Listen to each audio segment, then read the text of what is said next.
CHÉOS exists to improve health outcomes for BC, Canada, and the world. Learn more at chaos.ubc.ca.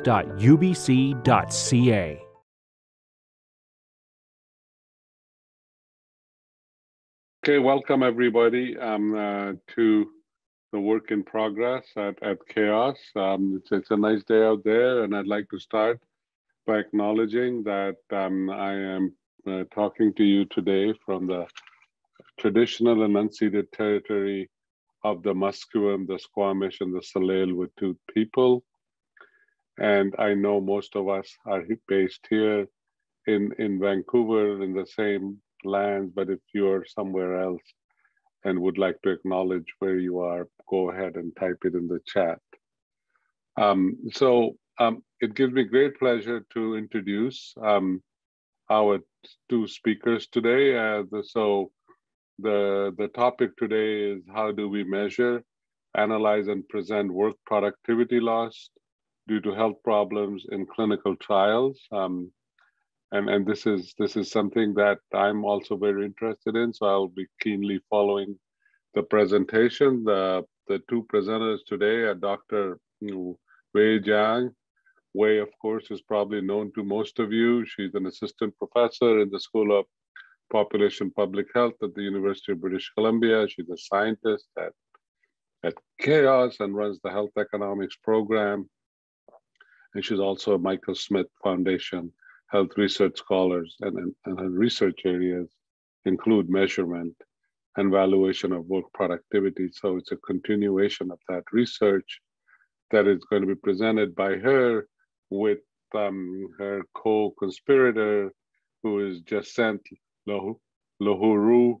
And Jacynthe is a doctoral student in the School of Population Public Health at the University of British Columbia. And Wei is our supervisor, and her field is health economics. Jacynthe has a bachelor's and master's in economics, and currently is in the third year of the PhD program. I just wanted to say, in introducing the two of them, I feel really old because Wei did her PhD thesis under me, and this was the topic of her thesis. And today her PhD student is taking it to the next step. So yeah, anyway, thank you very much, and over to you. Thank you, Aslam, for your introduction. So I'm going to share my screen.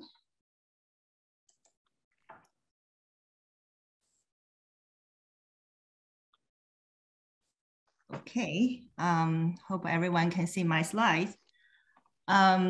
So before our presentation, we would like to acknowledge that this work is conducted on the ancestral, traditional, and unceded territory of the Coast Salish peoples, including the territories of the Musqueam, Squamish, and Tsleil-Waututh nations. We also acknowledge the support from BC Support Unit for its Methods Cluster Award, and the contribution from other team members. I believe Gary and Hui Ying are also joining the WiP today. Here is the outline of our presentation. I will first talk about why it is important to measure work productivity loss. Then I will provide an overview of the current methods on how to measure and analyze the loss. And then I will present our recent scoping review of the current research status on how to measure, analyze, and present work product loss in recent randomized control trials. And then Jacynthe will present our preliminary findings on how to present and communicate work product loss results of clinical trials. Our presentation focuses on paid work product loss, which includes three main components. Absenteeism, that is people are absent from work due to health problems. Presenteeism refers to reduced work productivity while working. People are at work but cannot perform at full productivity due to their health problems. The third component is employment status change. People might reduce their routine work hours, for example, changing from working full-time to part-time, or they could be unemployed and completely stop working due to health problems. Work productivity loss has been considered as one important patient-centered outcome. For example, research has shown that work productivity loss is an important outcome for people with arthritis. It has been recommended as an outcome measure in rheumatology research, OMERACT. Work productivity loss is also included as one of the cost components in economic evaluation from a societal perspective. There have been evidence showing that health problems have a significant negative impact on work productivity. For example, the impact on absenteeism. So in Canada, based on labor force survey, it shows that the number of absent days per full-time worker increased in recent years. The total absent days include absent days due to illness or disability, and absent days due to personal and family responsibilities. A report by Conference Board of Canada estimated the cost of absenteeism to the Canadian economy was $16.6 billion in 2011. We also measured and compared absent workdays across different chronic conditions using the Canadian Community Health Survey conducted by Statistics Canada in 2010, and find that mood disorders are associated with the largest incremental number of absent workdays in 3 months, which is 1.17 days. This means that workers with mood disorders had 1.17 additional absent days compared with workers without mood disorders by adjusting for other chronic conditions, age, sex, and other confounding variables. The impact of health problems on presenteeism. Goetzel et al. Is one of the few studies that estimated all direct medical costs and absenteeism and presenteeism for different chronic conditions among employees in the United States. It shows that among the overall cost, absenteeism accounted for a range from 3% for migraine to 29% for respiratory infections. For absenteeism, for presenteeism due to allergy and migraine, arthritis, asthma, they accounted for the highest proportions of the overall cost from 55% to 35%. In terms of employment status change, among an early rheumatoid arthritis cohort, you can say that about 20% of patients stop working due to the disease within 10 years after they had symptoms. Then how to measure work productivity loss if studies are interested in measuring the impact of health problems on work productivity or the impact of certain interventions on work productivity loss? It is straightforward to measure the loss except presenteeism. Employment status change can be measured by tracking the employment status over time. That is when employed people stop working completely and when they start working again, especially if they have received any beneficial interventions. We can also track the change in the number of routine work hours over time. For absenteeism, we can ask for the number of absent work days due to health problems within a certain record period, or use the existing records from workplaces. It is very challenging to measure presenteeism, which is the productivity level while working. There is a lack of objective measures for productivity at individual level for many jobs. Due to the lack of objective measures, consistently, researchers have sought to measure presenteeism using self-report questions. There are many questionnaires that have been developed. We have summarized them into 3 types. One is direct time loss estimation method. For example, the health and labor questionnaire developed by the Netherlands researchers. and the valuation of loss productivity questionnaire, mainly developed by QUESTIONNAIRE team, including Dr. Aslam Anis, Nick Basbach, and myself. The WiP was developed to capture the time loss for all work product loss components and value the corresponding time loss for costing and economic valuation purpose. The second type is the most commonly used method, 0 to 10 scale. Work productivity and activity impairment questionnaire, WPI, is one of the such questionnaires. The third one is the multi-dimensional questionnaire, for example, work limitation questionnaire, WLQ. Here are the presenteeism questions from HLQ and WiP. HLQ asked how many extra hours would you have to work to catch up on tasks you were unable to complete in normal working hours due to health problems over the past 2 weeks. WiP captured 2 times, the time you took to complete all your work in the past 7 days, and the time you would take to complete the same work if you did not experience any health problems. The hour loss estimate is the answer for A minus the answer for B. The percentage of time loss estimate, P, is equal to A minus B divided by A. As mentioned, WPI used a 0 to 10 scale. The direct outcome is the percentage impairment while working. For example, if 4 is selected, the percentage impairment while working is 40%.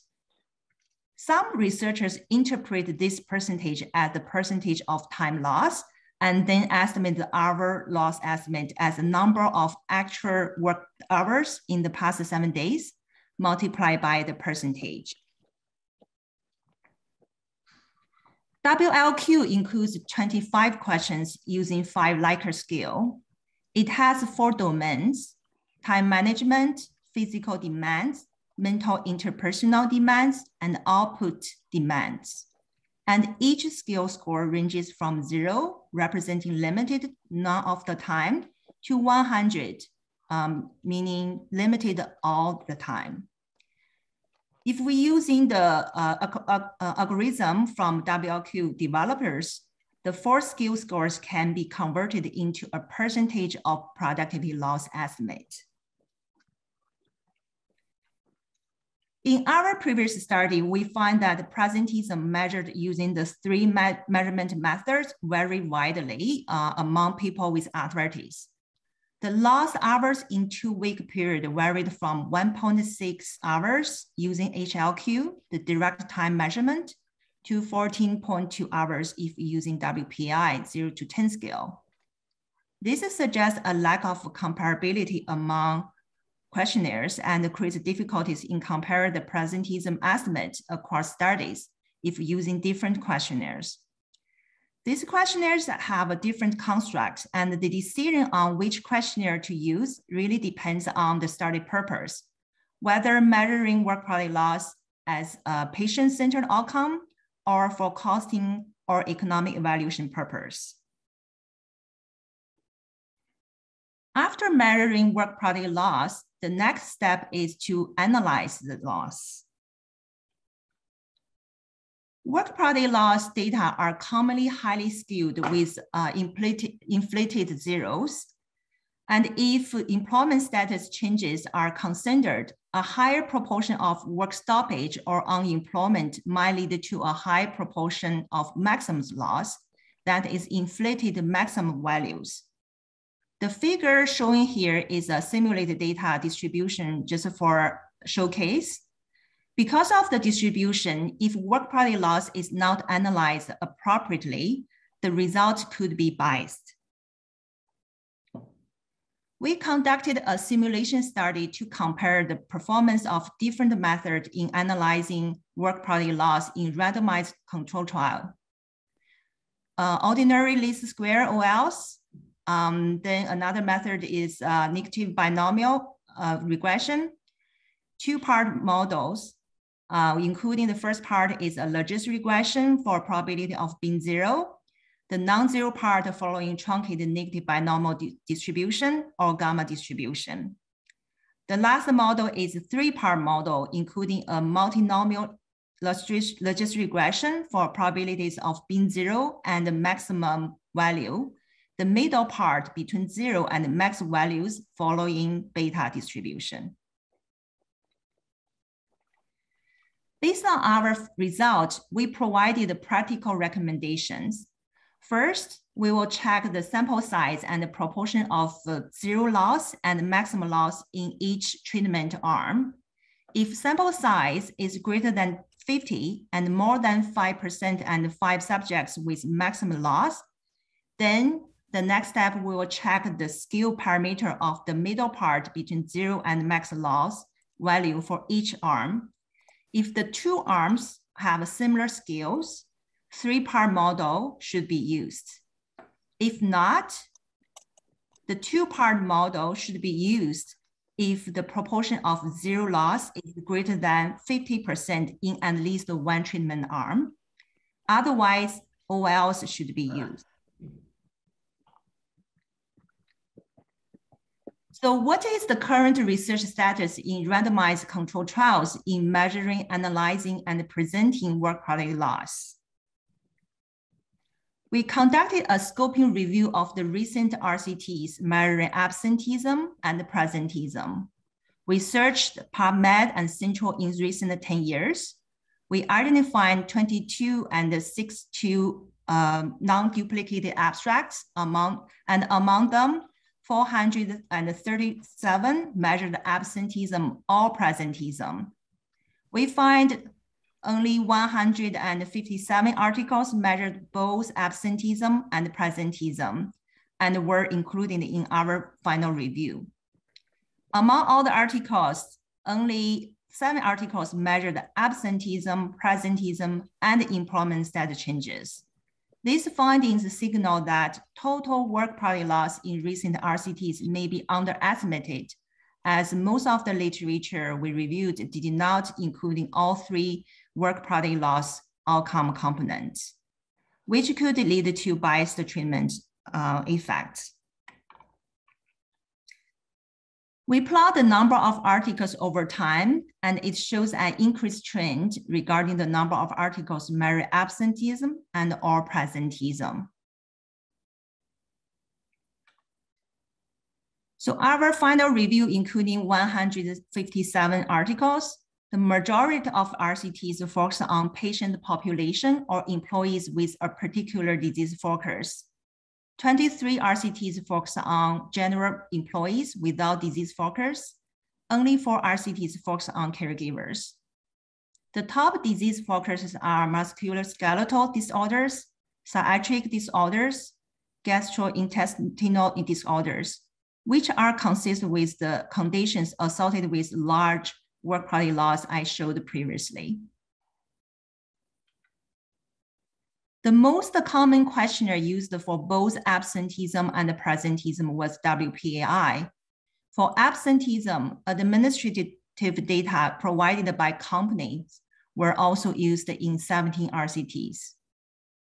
The other commonly used questionnaires used for presenteeism were WHO HPQ, which also used the 0 to 10 scale to measure work performance, and WLQ. There are many other different questionnaires that have been used in RCTs. I only presented the relatively more commonly used ones. Just please note the self-report questions that were not from a pre-existing questionnaire were also commonly used in the recent RCTs. Regarding outcome reporting and presentation, for absenteeism, most of the studies presented as a time in hours or days, percentage of time, or costs. For presenteeism, most of the study presented presenteeism as a score or scale instead of time or costs. Majority of the studies assume a normal distribution. Only 3 studies used the regression models assuming zero inflated distribution. Based on our simulation study recommendations I showed previously, the result of those RCT could be biased. I just wanted to say this scope review is right now under revision to respond to journal review comments. So it's actually in submission stage. In conclusion, our study highlights that there's a lack of consensus on how to measure and analyze work product loss outcomes and how to present their result in RCTs, which may make comparability across RCTs challenging. Some guidelines are required to provide recommendations to standardize the comprehensiveness and appropriateness of methods used to measure, analyze, and report work product loss in RCTs. We think it is critical to equip patients, caregivers, and decision makers to be able to effectively compare the result of RCTs when it comes to work product loss. I will now pass it over to Jacynthe to continue the presentation. I just stopped share my screen. Go ahead. Just get set up here. Okay, hopefully you can all see my screen. Yes, thank you, Wei, and hi, everybody. Put this on the slide. Okay, so next we're gonna turn to how to present work productivity loss results of clinical trials. Before we go in, I want to explain that by work productivity loss result, we mean work productivity loss due to health problems for patients and due to caregiving responsibility for caregivers.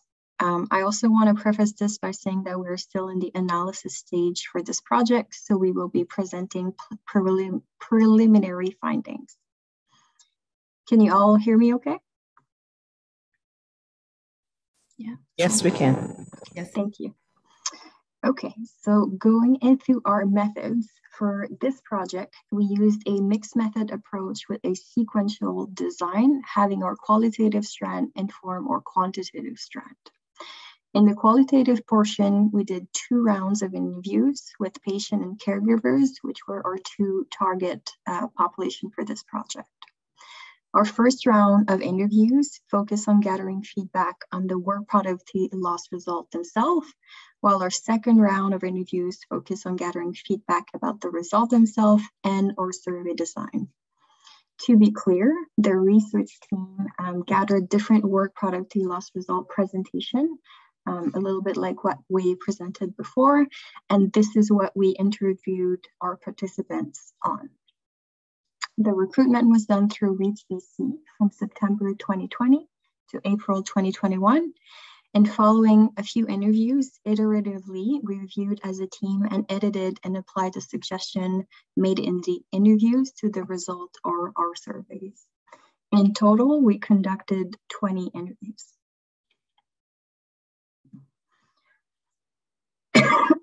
Sorry, and just to put you in context, I will kind of show you what the result we presented looked like and how our survey looked as well. I will use the example of absenteeism. So participants were presented with a short overview about the work productivity loss outcome, such as this. Then they would go into this page where the following 6 results would show, so they could kind of scroll down and they on the same page could view everything. This result, for example, is using days of absenteeism for each treatment group.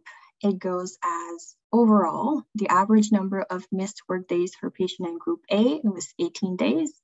And for patient in group B, it was 45 days. I am going to refer to these results a lot moving forward, so I will take the time to go through all of them, but you'll see that it will help with understanding, hopefully. This result is using the difference of days between each group, and it reads as the patient in group A missed 27 fewer work days on average compared with patient in group B. This result is using percentage of time for each group. It says, giving total possible work days per year, assuming 260 days, the average percentage of missed work days for patient in group A was 7%, and for those in group B, it was 17%. This result is using percentage of people for each treatment group and goes as 30% of patient in group A and 50% of patient in group B had missed work days. This result is reporting days of absenteeism in the subgroup of those having missed work days. It says, among those who had missed work days, the average number of missed work days for those in group A was 60 days, and for those in group B, it was 90 days. Finally, our sixth result is using cost, and it reads as the cost of missed work days was 2,880 for those in group A, and for those in group B, it was 7,200. So some of the main change we applied following the qualitative interviews are the 4 provided there. I will show you kind of each what we did in the following slide. So first, we were asked to provide more lay terms around what each outcomes means. This was especially stressed for presenteeism and employment status changes outcomes, which are a little bit harder to grasp at a first glance. So for example, in the case of presenteeism, I think this is showing. Yeah, okay. So in the case of presenteeism, we added, in other words, presenteeism is reduced productivity due to health problems while at work, either at the workplace or working from home. This addition of words was provided and refined by our interview participant to help understand what the outcomes means. Yep. So this is where. Second, we added a visual support for each result as during our interviews, participant continuously underline that need. So visual support like this one. Third, we added overall to help distinguish the result of the subgroup and to that of the whole group. So to be clear, initially, we had the mean number of missed work days for patient in group A was 18 days and 45 days for those in group B. Our final version was edited to overall, the average number of missed work days for patient in group A was 18 days, and for patient in group B, it was 45 days. So you'll see this is located just at the start of the result. Fourth, we also added calculation example as it was underlined as a need in our interviews. So for example, when we report a result using a dollar value, so the cost, we added in parentheses how the cost was quote unquote derived. So for example, in our absenteeism cost result, we added in parentheses $2,880 equals 18 missed work days times 8 hours per day times $20 per hour. Now I'm going to turn to our quantitative strand, which followed our qualitative strand. We surveyed 118 patients and 120 caregivers that we recruited from the Ipsos online panel between June and August 2021. We set our survey quota using the Canadian working population as targets, and our survey contained 5 main questions covering absenteeism, presenteeism, employment status changes, total work productivity loss, and a section asking about the importance of each of these work productivity loss outcomes. I should say as well that these sections were prefaced by an introduction explaining what is a clinical trial, providing definition for each outcomes, example of pre-existing question to show how these outcomes are measured, and how the recall period can be converted into a 1-year estimate. The survey structure that we put in place from one section to the other was repetitive. So first, we ask about the understandability of each result within that section using a 5 Likert scale, so from very easy to very hard. Then we ask about the importance of each result using a 5 Likert scale from important to not important. And then we move to ask which top 3 results and top 1 result are most important to report in clinical trials. And finally, we ask about the importance of reporting each outcome using a 5 Likert scale from, again, important to not important. In brief, our resulting quantitative sample was similar for caregivers and patients, with slightly more men than women in each group. Most respondents were aged 25 to 44. And their education level were also similar, with bachelor's degree or above being the most common in both of the group. It's to be noted that there is no significant difference on these 3 variables between both groups. We also captured more socio-demographic information, but for the sake of time, we are not reporting that right now. So moving to our quantitative findings. So starting with the understandability levels of all the results for each outcome, looking at the percentage of respondents that identified each result as very easy or easy, what we saw is that the understandability is similar for both groups, so caregiver and patients, and ranges roughly from 61 to 93%.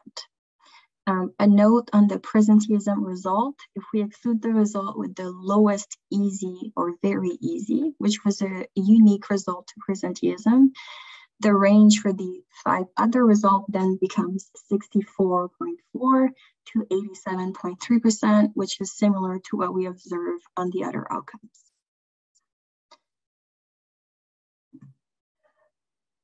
The result within each outcome that got the highest percentage of very easy or easy to understand for both populations were a result using days and cost. So that would be result number 1 that I presented and the 6th one.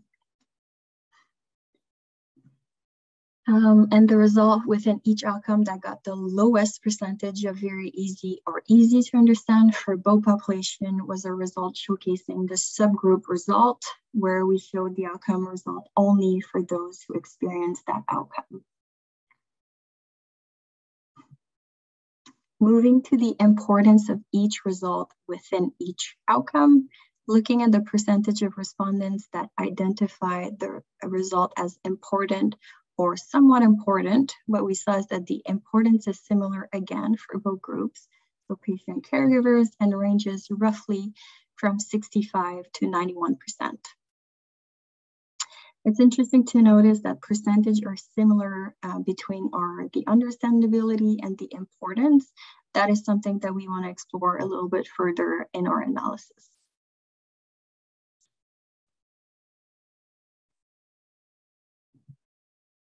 Okay.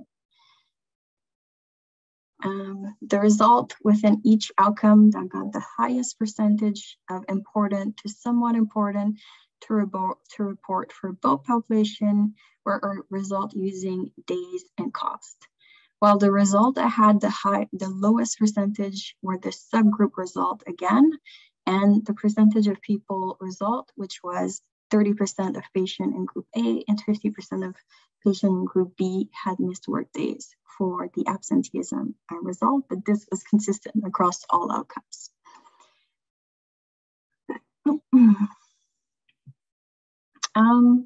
Then turning to the top 3 results. So the result selected in the highest proportion by our respondent is shown here and alternates between days and cost. Cost and days are also consistently selected by respondents in the highest proportion for all the outcomes. The result using days and costs are selected as top 3 result, most important to somewhat important to report by 65.3%, 81.4% of all respondents. The other results are selected in top 3 by about 17.8 to 48.3% of respondents.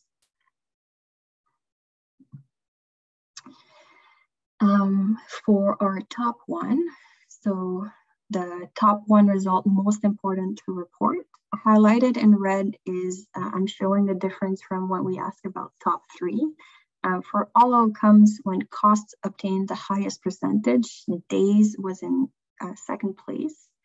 Top 1 result reported here selected by 29.7% to about 33.9% of respondents.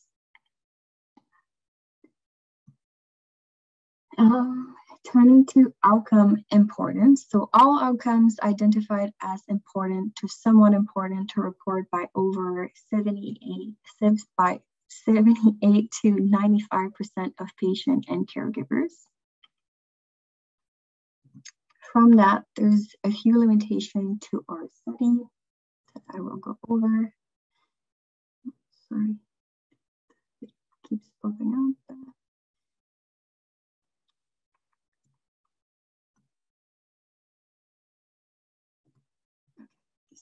So to go over some of our limitations of our study, so we tested the results only in English. However, in our sample, we had some non-English native speaker in our interviews. Because this is a very unique study, we focus on the foundation, and the result represented did not relate any uncertainties. So for example, standard deviation, what we did report is average number. In our qualitative round, all of our participants but 1 were located in BC. And in our quantitative round, we only tested in Canada. So Ipsos was unfortunately not able to provide survey respondents in the territories.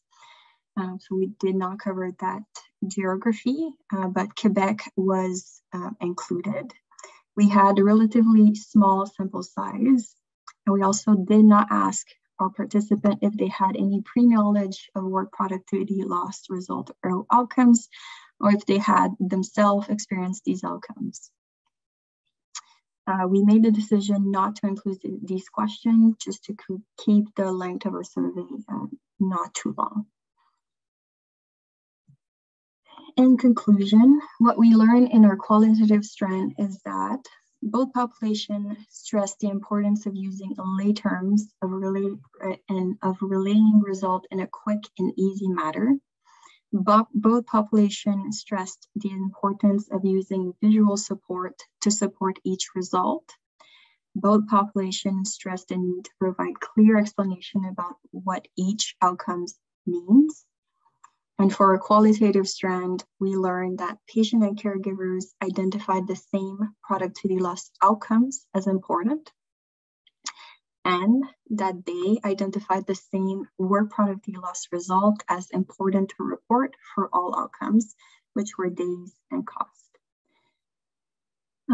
In further analysis, we do want to explore the correlation, as I said, between understandability and the importance that respondents are placing on the results, and analyzing some demographic factors that may play into understandability or importance.